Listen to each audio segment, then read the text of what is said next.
우리 이제 조계종에서는 그 금강경하고 저기 선언의 여러 그 고별식 선언의 여러 뭐라고 할까요? 그 어록이 소위 경전이에요. 그 소위라는 말을 우리가 의지하는 그것을 근거로 삼아서 수행을 해가는 그런 경전이다 이런 뜻이에요. 불교는 알다시피 경전이 굉장히 많고 경전의 어떤 성격들도 조금씩 달라요. 그래서 지난번에 이제 처음 우리 반야신경 할 때도 잠깐 소개해 드렸지만 우리가 이제 초기 불교 경전들이 있어요. 지금 이제 남방 그 불교 국가를 중심으로 해서 계속해서 사람들에게 읽혀지고 있는 그 경전들이 있어요. 그거를 초기 경전이라고도 하고 부처님의 근본 교설이다라고 합니다.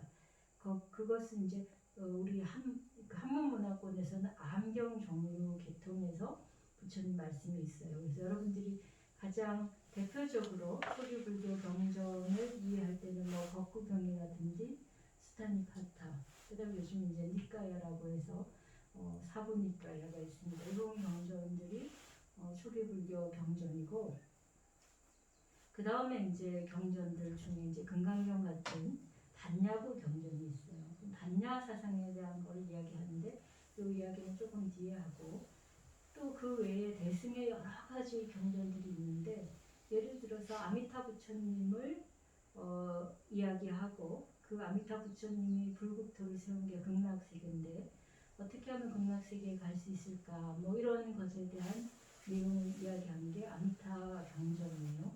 이제 그런 경전 속에서는 우리들의 수행 방법에 대해서 아미타 부처님을 연불하라 이런 내용들입니다.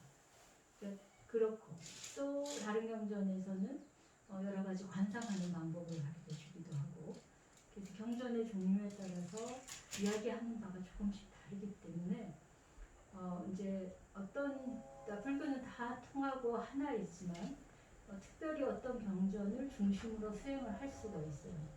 그래서 이제 우리 대한불교 조계종은 특별히 어떤 경전을 중심으로 하냐면 바로 금강경하고 그 여러 선사들의 어록을 중심으로 합니다.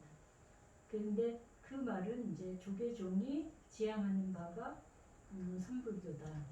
그래서 마음을 깨치는 것이 조계종에서 수행의 목표를 두는 것이다. 이런 뜻이 되고, 마음을 깨칠 때 중요한 그 어떤 수행의 지침을 마련해 주는 경전이 금강경이다라는 뜻이에요. 그래서 금강경 독성을 많이 합니다. 근데 이제 우리들이 수행의 어떤 그 지침서로서 금강경을 공부하는 상황도 있지만 또 일반 불자들께서는 금강경을 많이 독송하면 여러 가지로 복덕이 있다 이래가지고 금강경 독송을 많이 하기도 해요. 그런 그 부가적인 여러 가지 효과들이 없지는 않습니다. 그래서 여러분들이 금강경 독송을 하시는 것도 굉장히 큰 도움이 되겠지만 내용을 또 알고 하면 더욱 도움이 될 것이고, 또 우리 종단에서 이 금강경을 의지해서 그것을 근거 삼아서 수행을 한다면 도대체 그 내용이 뭔지도 알아야 공부가 제대로 되겠죠, 그죠? 그래서 금강경을 이야기를 이제 많이들 이제 스님들도 법문을 많이 하시고 금강경에 관련된 주석서도 아마 우리나라의 불교 관련 서적 중에 가장 많은 것이 금강경 관련 주석서일 거예요. 그래서 어디서든 잘 찾아볼 수 있는데 근데 또 좀 어려워가지고 그래서 들어도 잘 모르겠다 이런 일들이 많이 있습니다. 금강경은 지난번에 저희가 반야신경을 했던 것과 마찬가지로 반야신경과 함께 반야부 경전에 속해요. 반야라는 말은 지혜라는 말입니다. 그 산스크리트어의 프라즈냐라는 말을 한문으로 번역하면서 반야가 됐어요. 근데 프라즈냐를 지혜라고 번역하지 않고 반야라고 번역한 거는 우리가 지혜라는 말은 여러 가지로 그 뭐 삶을 살아가면서 여러 가지 지혜가 있잖아요, 그죠? 살아가는 현명한 방법들을 아는 사람이 지혜가 있다 이러는데 그런 종류의 지혜하고는 조금 다르기 때문에 특별히 반야라고 해서 번역을 하지 않았어요. 들면 여러분들이 옛날에 저희 절에 이제 옛날식 부엌이 있거든요. 그 부엌에 그 단을 부뚜막이라고 했잖아요, 그죠? 근데 요즘 입식 부엌엔 부뚜막이 없죠. 뭐가 있어요? 싱크대가 있어요. 근데 싱크대를 부뚜막이라고 번역하면 어떻게 돼요? 그러면은 전혀 다른 거죠. 비슷한 기능을 하지만 달라요, 그죠? 분명히 옛날 부뚜막에서도 도마 넣고 쓸기도 하고 뭐 음식을 조리하기도 했지만 많이 다르단 말이에요. 그래서 요즘 아무리 그게 외래어라도 우리가 부뚜막이라고 번역 안 하고 싱크대라고 해요.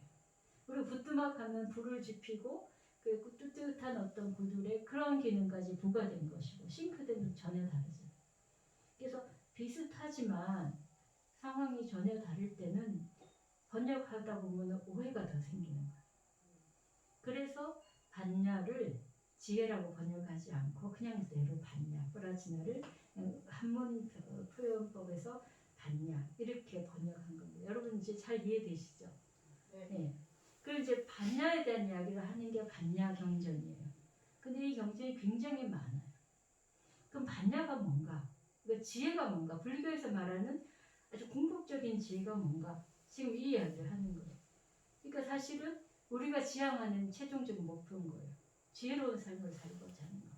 그래서 그 지혜가 적어도 우리가 그냥 무지몽매한 건 아닌 거예요. 의식이 깨어있고 삶에 대해서 잘 알고 있는 그런 삶을 살려고 하는 거예요. 그래서 지혜가 뭔가에 대한 설명을 굉장히 다양하게 하는데 저희가 반야신경도 아주 짧은 경전이죠. 아주 불교의 경전 중에 가장 짧은 경전이라고 할 수 있는데 그 경전에서도 반야 지혜에 대한 얘기를 했고 그 다음 금강경에서도 금강경이 이제 원래 제목은 금강 반야 바라밀경이란 말이에요. 그럼 요 경전도 역시 반야에 대한 이야기를 한다. 이렇게 보시면 됩니다. 근데 이제 제목이 좀 달라요. 금강이라는 말이 붙었죠. 그죠? 그래서 이제 반야경의 뭐 대반야경 같은 굉장히 긴 경전인데 금강반야 바라밀경은 좀 짧은 경전에 속합니다. 그리고 거기서는 반야에 대한 이야기를 조금 더 핵심적인 내용은 추려서 말을 하는데 내용이 좀 어려워요. 그래서 오늘은 일단 제목을 통해서 우리가 어떤 내용을 하는가에 대한 설명을 드릴게요. 이 원래 제목이 이제 이게 이제 산스크리트어를 우리 한문으로 번역한 거기 때문에 그 원래 제목을 말씀드리자면 바즈라 체티카 프라지냐 파라미타 수트라 이렇게 됩니다. 어려운 말이 있어요, 그죠? 근데 여기서 이제 우리가 한 가지 봐야 돼. 이 말을 번역을 해갖고 금강반야 바라밀경이라고 했어요. 근데 또 어떤 다른 스님은 지금 이제 이렇게 금강반야 바라밀경이라고 번역한 스님은 구마라즈 스님이고 그 다음에 또 다르게 번역한 분이 이제 현장법사인데 현장 스님 여러분 잘 알죠? 현장법사 그죠? 손오공 나오는 그 현장법사입니다. 그 현장법사께서는 뭐라고 번역했냐면 능단 금강 반야 바라밀경 이렇게 번역했어요. 금강 앞에다가 능단이란 말을 붙였어요. 능단은 이제 한문으로서 능이 끊는다, 끊을 수 있다, 단절한다, 단절할 수 있는 능력을 가지고 있는 금강 반야 바라밀 이렇게 이야기합니다.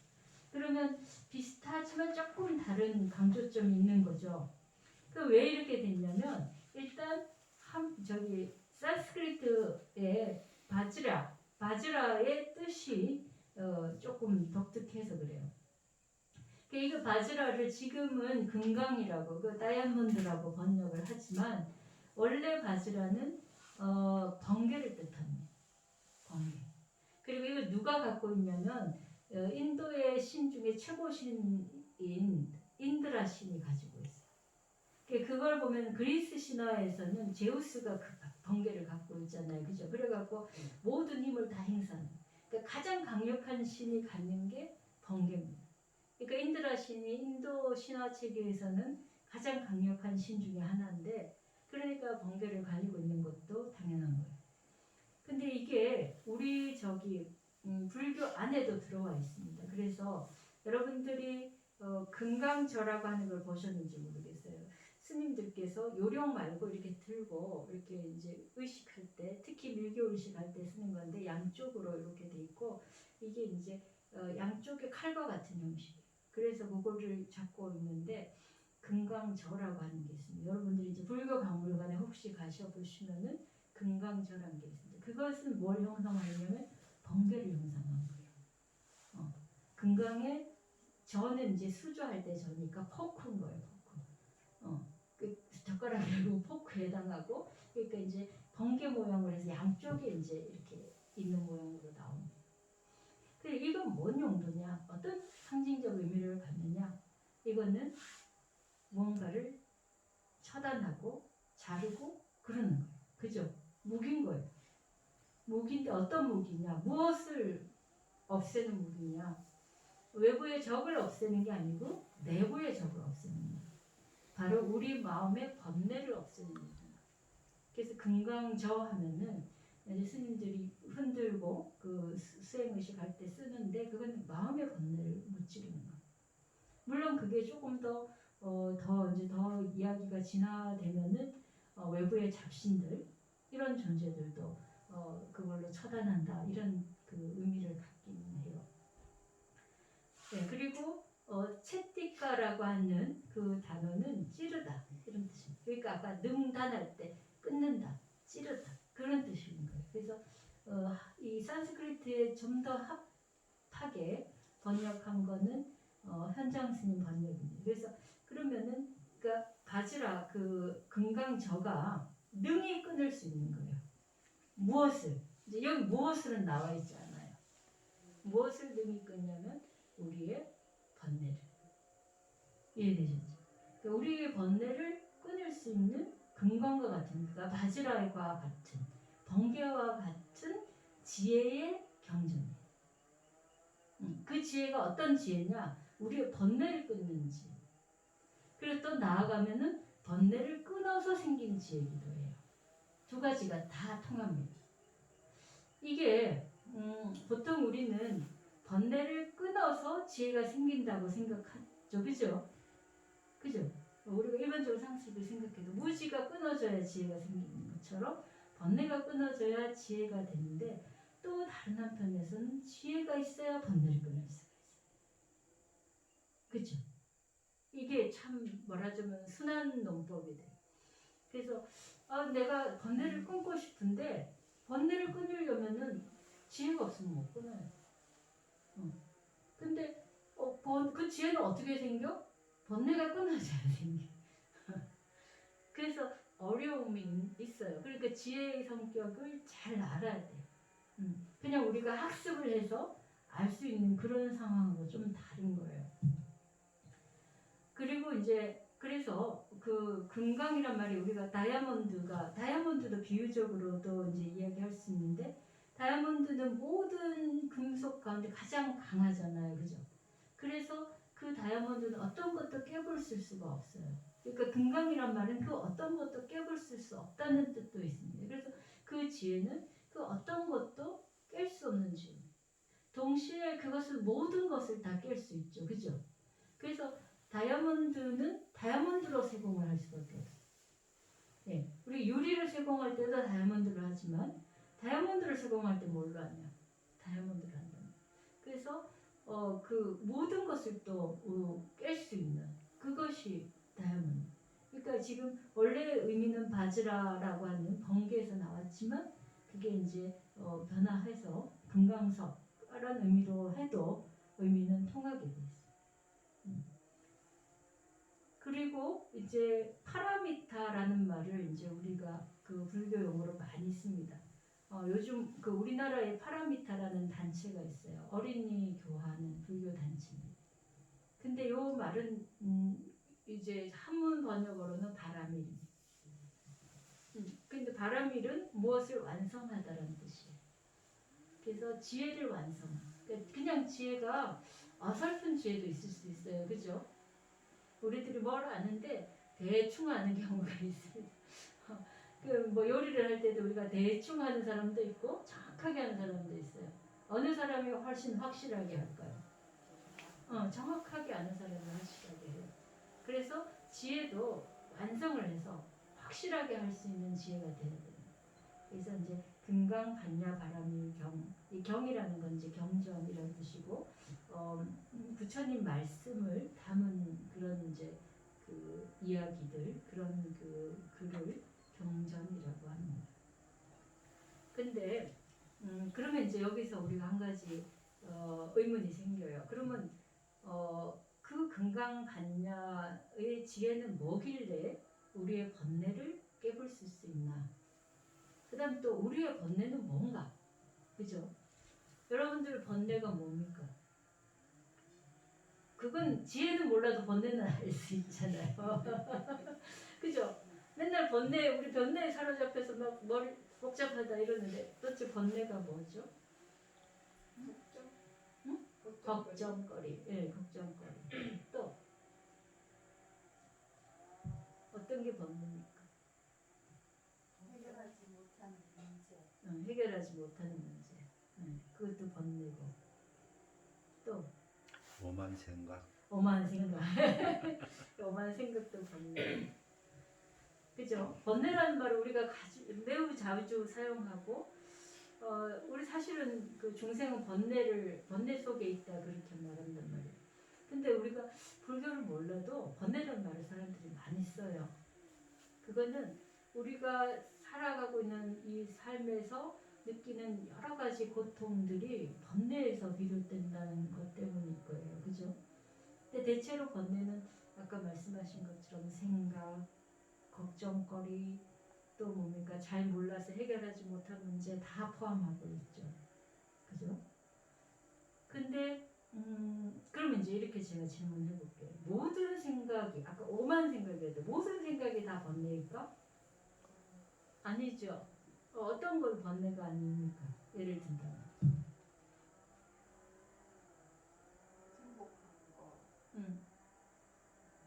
행복한 거, 또 좋은 생각, 또 소통이 되는 거. 소통이 되는 거, 또 구체적인 거?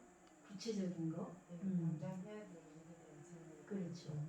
그런 거, 뭐 예를 들어 작업을 해야 되거나 네. 무슨 과제를 해야 될 때 어떻게 해결해 갈 것인가, 뭐 이런 문제를 해결하는 방식들, 그런 건 번뇌라고 하기 좀 그렇죠. 그죠? 그러니까 사실은 우리가 번뇌에 대해서 굉장히 막연하게 생각하고 있는데 다시 생각해 보면 모든 생각이 번뇌는 아니다. 번뇌인 것도 있고 아닌 것도 있다. 이렇게 또 됐어요.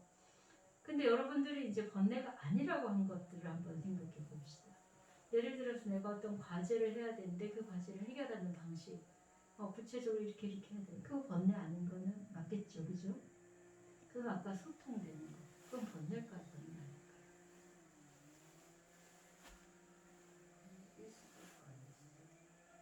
어떨 때 번뇌고 아닐 때는 아닐까요? 그래서 해결이 잘 된다면 좋다는 건데 아닐 수도 있고 예를 들어 대학을 해서 뭐 작품이 생길 수도 있어요. 번뇌일 수도 있어요. 그러니까 대화에서 잘 통하면 번뇌가 아니고 대화에서 안 통하면 번뇌다. 뭐 안 통하면 번뇌가 생기긴 하죠. 굉장히 머리가 복잡해지니까 그죠? 근데 대화에서 잘 통한다고 번뇌가 아닐까? 몰라. 제 생각에는 번뇌에 해당되는 게 쓸데없는 생각. 쓸데없는 생각. 당장 해봐야 뭐 할 수도 없는 거. 그쵸. 걱정 땡겨 하는 그쵸, 거. 그쵸. 그런 거 번뇌가. 맞아요. 미리 생각을 땡겨하는 거, 걱정 먼저 하고, 그죠? 우리가 생각하지 않는 거를 자꾸 막 머릿속에 지어내고, 그 쓸데없는, 근거 없는, 현실적인 어떤 그 타당성이 없는 생각을 하는 거, 이것도 번뇌예요. 그게 일반적으로 우리가 생각하는 번뇌에 가장 맞는 생각이긴 하거든요. 근데 제가 아까 소통하는 거, 긍정적인 생각, 이것이 번뇌인가 아닌가 이렇게 질문을 던졌어요. 보통은 우리가 일반적인 삶에서는 그런 건 번뇌가 아니에요.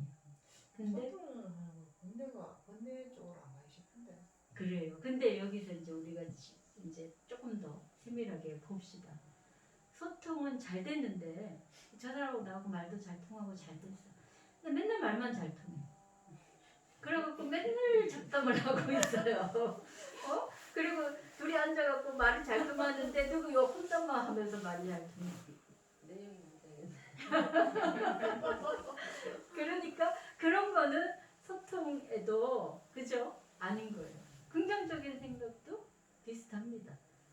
물론 어떤 사태에 대해서 부정적인 생각하는 것보다는 낫겠지만 그래도 그 생각을 현실적 근거 없는 생각을 하는 것도 긍정적이라도 문제가 될 수 있고 근데 긍정적인 생각도 또 달리 보면 그러니까 뭔가 자기가 만들어낸 생각들 그죠? 뭔가 만들어내준 거 그러니까 이것도 대체로 좋지만 아주 엄격한 잣대를 놓고 보면은 안 좋은 거. 그래서 우리가 바람이 드라는 얘기를 했어요. 적당히 좋은 거는 안 돼. 확실하게, 정확하게 좋아야 돼. 정확하게 지혜로워야 돼. 그러니까 우리 세상을 사는 지혜에서는 그냥 적당히 좋아도 돼요. 적당히 알고 어떻게 살면 되는가 적당히 우리가 그것만 알아도 굉장히 남들보다 현명한 사람이 되죠. 그리고 속속들이 한순간 한순간 어떻게 살아야 되는지 잘 몰라도 대강의 어떤 삶을 사는 방침에서 그런 방향을 알고 있는 사람은 굉장히 현명하고 인생을 잘 살 거예요. 하지만 불교 수행에서는 그렇게 해서는 부족한 거예요. 더 정확하고 더 확실해야 됩니다. 근데 이제 그래서 제가 아까 긍정적 생각도 문제가 될 수 있다 이런 이야기를 드리는 거예요. 보통 우리가 어떤 문제를 해결하는 과정에서도 의견 다립이 나와요. 그죠? 직장 생활을 하면은 나는 이게 올바른 해결이라고 생각하는데 다른 상대방은 또 그렇게 생각하지 않아요. 그럼 둘 다 문제를 해결하기 위한 생각을 낸 건데 어떻습니까? 소통이 안 되는 상황이기도 하고 또 그것 때문에 갈등이 생겨요. 그죠? 의도에 있어서 보면은 두 사람이 다 좋은 의도를 가지고 문제를 해결하려는 노력을 하는데도 불구하고 그 과정에서 서로 의견 대립이 나타나서 갈등이 생깁니다. 그래서 우리가 답답하다 하고 소통 안 된다 하고 너는 틀렸고 나는 맞고 이러면서 문제가 생깁니다. 그러니까 실제 주어진 문제 해결하는 것보다 이 과정에서 생긴 문제가 더 커질 때도 있어요. 그죠? 가정에서도 그렇고 직장에서도 그렇고 또 사회적으로도 그렇습니다. 그래서 그렇게 볼 때 우리들의 생각이 상당히 문제가 되는 소지가 많아요. 예. 근데 그 생각이 우리가 나는 옳고 이거는 옳고 저거는 그러다 이런 생각들을 기본적으로 한다. 생각들 속에. 물론 그 외에 쓸데없는 생각도 있지만 쓸데없는 생각은 우리가 아예 그냥 논의할 필요조차 없는 거죠. 허망한 막 생각을 하고 맨날 공상을 하고 뭐 미래에 있지도 않을 미래를 생각하고 이런 것들은 그냥 거의 뭐 언급할 가치조차 없고 우리가 좀 더 정확한 지혜를 얻기 위해서 반드시 살펴봐야 될 문제를 본다면 결국은 아까 문제 해결 과정에서도 서로 간의 생각이 다른 것들이 있다면 그럼 뭐 때문에 생기느냐? 이건 옳고 이건 그르다는 것이 생각입니다. 그죠? 생각이 나올 때는 이건 옳고 이건 그르다가 생각의 기본적인 패턴입니다. 바로 그게 문제. 그래서 우리가 이제 불교의 여러 단계에서 일반적인 삶에서 우리가 겪는 뭐 이제 여러 가지 생각들, 아까 망상들, 또 예를 들면은 뭐 산만한 생각들, 산만한 것도 좋지 않은 거예요. 산만한 것도 번능이에요. 근데 많은 사람들이 산만함 때문에 고통을 받거든요. 그런 것도 문제예요. 그런 것들을 차고는 지금 이야기하는 게 아니에요. 이건 이미 넘어선 상태의 이야기를 합니다. 산만함도 극복하고 여러 가지로 허망한 생각도 극복했지만 하지만 생각을 또렷하게 하고 뭔가 현명하고 지혜로운 삶을 살기 위해 노력하는 사람들 속에서 번뇌가 일어나요. 그리고 문제가 해결이 안 되고 갈등이 더 일어나요. 우리나라 정치 상황을 보면 그 굉장히 뚜렷하게 볼 수 있습니다. 누구나 다, 뭐 욕심 때문에 그런 사람도 있지만 누구나 다 아 이게 올바르다라고 주장을 하는데 그 올바름에 대한 생각들이 다른 거예요. 근데 그게 나는 올바르고 어떻게 생각해? 너는 틀렸다. 이렇게 가는. 이런 이제 생각들을 우리가 분별이라고 합니다. 이 이야기 들어보시죠. 분별. 분별한다. 근데 분별이 필요해요. 아까 일을 해결하는 과정에서도 분별이 필요해요. 그래서 이제 우리 어른 스님들 중에는 이런 말씀 하셔요. 오늘부터 분별하자. 불교에서 분별하지 말자라고 이야기하는데 분별을 잘하자 이런 말씀하셔요. 필요한 일입니다. 그러니까 분명히 생각하면서 분별하고 옳고 그름을 가리는 자금이 우리 삶에 필요해요. 그죠? 그리고 그런 것들을 잘 익히는 게 우리가 교육 과정에서 배웠던 것이고 또 생활하면서 터득해서 그 잘하는 사람이 성공적인 삶을 사는 것도 맞는단 말이에요. 그런데 이게 늘 좋지만 않은 거예요. 그리고 그 분별이 조금 더 진행되면은 내가 어떤 상황을 잘 판단해서 이 상황에서는 여기에 맞고 저 상황은 저기 맞고 하는 식으로 분별을 하는 게 아니고 나는 이 생각이 맞아라고 생각하면서 그 생각을 계속해서 고집하면서 계속 그거를 중심으로 상황을 판단하는 경우가 더 많아요. 그 중에 하나가 이제 정치적 견해가 그래요. 정치적 견해는 먼저 입장이 있고 그것에 대한 다른 이제 사태에 대한 판단을 하는 경우가 훨씬 많습니다. 반대의 경우도 없다는 건 아니지만 대부분은 내가 이런 입장에 섰다라는 게 먼저가 돼요. 그래서 이런 거를 우리가 진영 논리라고 내가 어떤 편이냐에 따라서 생각을 처음부터 다르게 하는 거예요. 그러니까 내 편이 하는 말은 다 좋게 들리고 남의 편이 하는 말은 다 나쁘게 들리고 그죠? 이런 것도 말하자면 입장이 우선되어서 생각을 이제 만들어 간 거예요. 그러니까 어떤 상황에 맞춰서 생각이 일어나는 게 아니라 입장이 우선돼서. 그래서 뭐 예를 들면 이제 가정 내에서도 남편과 부인의 생각이 다르잖아요. 입장이 달라요.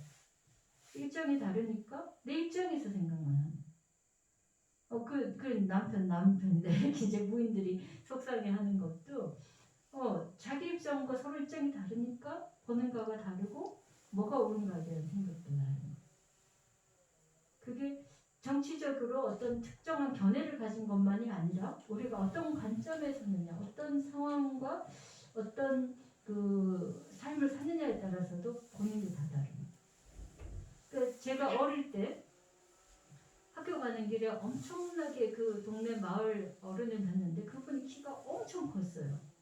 그래서 제가 학교 다녀와가지고 우리 어머니한테 내가 학교 가다가 엄청나게 키 큰 분을 봤다 이랬어요. 근데 저희 오빠가 하는 말이 하나도 안 큰데 그게 다른 거였어요. 그때 제가 그럴 수 있구나 그때 처음으로 알았어요. 그러니까 나는 작으니까 그분이 굉장히 크게 보였지만 우리 오빠의 경우는 더 크니까 그걸 작게 보이는. 그러니까 판단이 각자가 어떤 상황에 따라서 다를 수가 있는 거예요. 근데 누가 옳다 누가 그르다 사실은 단정적으로 말할 수는 없는 거죠. 근데 우리가 이건 이제 굉장히 간단한 예지만 사실 여러 가지 상황 속에서 각자의 입장에 따라서 판단하는데 그거에 대해서 우리가 옳다 그르다 분별을 한다는 거예요. 사실은 우리 삶에 상당히 많은 문제는 여기서부터 와요. 그죠? 다른 아까 산만함의 문제, 요즘 산만한 아이들이 많아서 문제긴 하지만 산만함의 문제라든지 또는 무슨 이렇게 이제 허망한 생각을 하는 문제 이런 것도 있긴 하지만 보통 정상적인 삶을 사는 사람들에게서는 이 문제는 많이 크지는 않아요. 근데 산만함도 내가 어떤 것을 주장하는데 그게 잘 안 되고 사람들한테 먹혀들지 않을 때 산만함이 더 생겨요. 내가 원하는 대로 안 되니까 자꾸 마음이 막 번거로워지고 막 사람들에 대한 원망한 마음이 생기고 그래서 더 산만해지기도 해요. 그러니까 어쩌면은 우리들의 여러 가지 그 마음의 여러 가지 산만함과 이 망상적인 요소는 이런 분별이 근본이 되는지도 모르는 거예요. 그래서 지금 이제 문제는 바로 지금까지 반대로 생각했어요.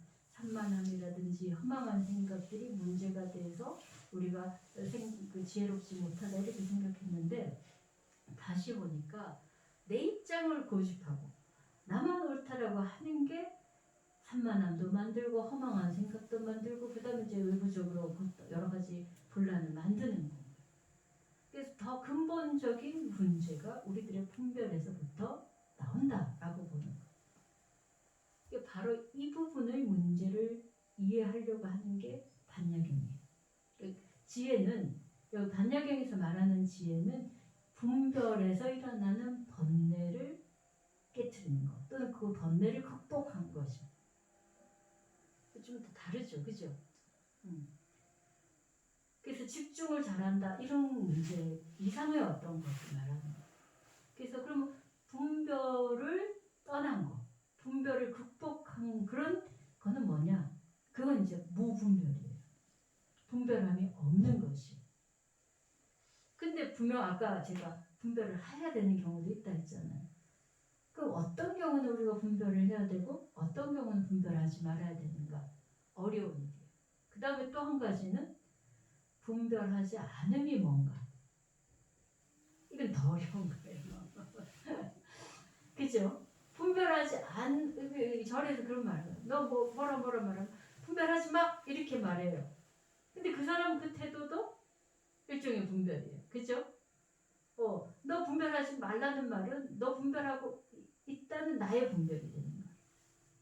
그러니까 그것도 분별이에요. 그래서 속으로 그 생각이에요. 너 그 말하는데 너는 분별하지 않니? 그죠? 근데 말 못해. 왜냐면은 그 대항할 수 있는 말이 없어. 그래서 불교 공부를 하는 사람들이 만병통치약처럼 말하는 게 분별하지 말라는 말이고 또 어떤 면에서는 그게 다른 사람의 다른 의견을 무시하고 억누르는 수단으로도 작용을 해왔어요. 그죠? 하지만 그런 건 오용된 것이지 무분별이라는 말의 정확한 의미를 바르게 쓴 것은 아니에요. 그 말의 의미가 그 오용 때문에 무가치해질 수는 없는 것이죠. 그럼 우리는 무분별이 뭔지를 잘 분별해야 돼요. 잘 알아야 돼요. 그죠? 그래서 지금 이 금강경은 무분별의 지혜를 말합니다. 그러니까 금강과 같다는 말. 바지라 번개와 같은 지혜, 모든 번뇌를 깨부술 수 있는 그 지혜는 뭐냐면 무분별의 지혜랍니다. 그 지혜로 모든 분별을 다 깨부수고 끊어낸다는. 그 이제 내용을 지금 쭉 이야기를 하는 거예요. 이제 경전 안에서.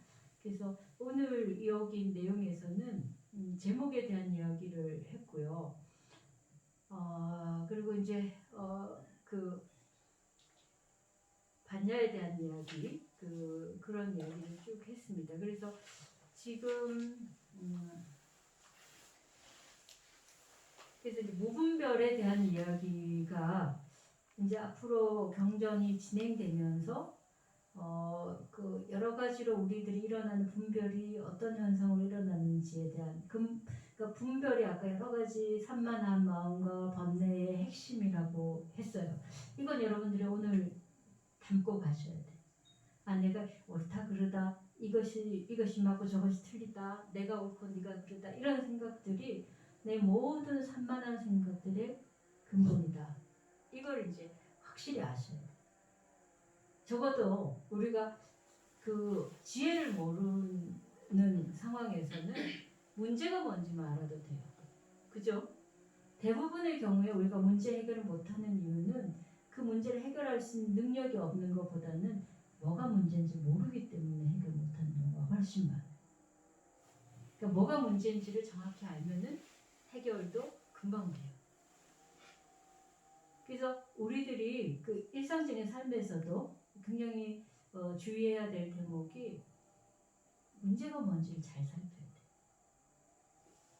그래서 잘 살피는 사람이 그 문제를 좀 더 세밀한 것까지 가서 보고 해결할 수 있어요.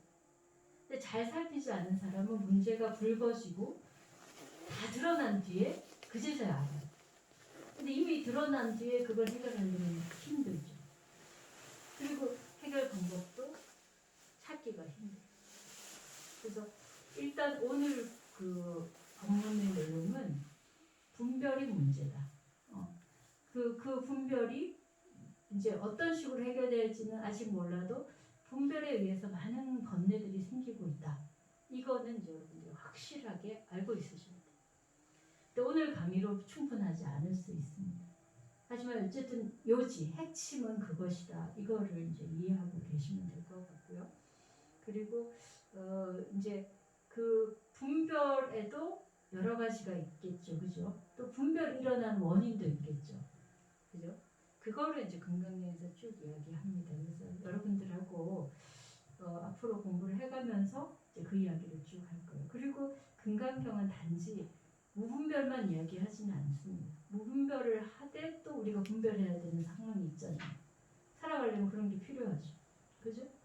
그런 건 또 왜 어떻게 해야 되고 할 수 있는 방법에 대한 이야기도 나옵니다. 굉장히 단순하지 않아요. 그래서 우리 금강경 공부를 하다 보면 똑같은 말을 계속 반복하는 것 같아요. 그죠? 하지만 내용을 차분히 이렇게 잘 이렇게 분석해서 보면은 분별을 하지 않아야 되는 지혜에 대한 이야기를 하면서 동시에 그 지혜를 가지고 현실을 어떻게 분별해서 살아가는가에 대한 이야기도 나와요.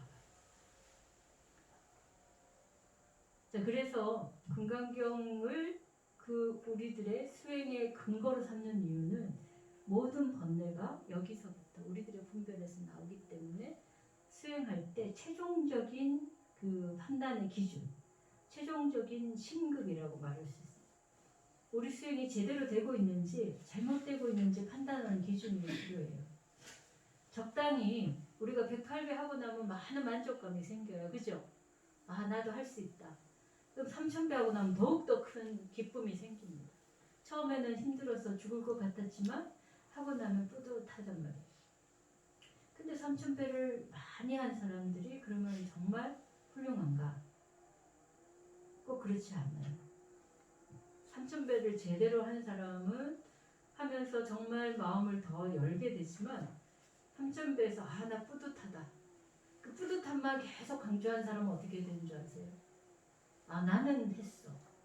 그렇지만 너희들은 못했지 않았니? 그러면서 자기 암안이 굉장히 높아지기도 해요. 그건 불교수행을 잘못한 거예요.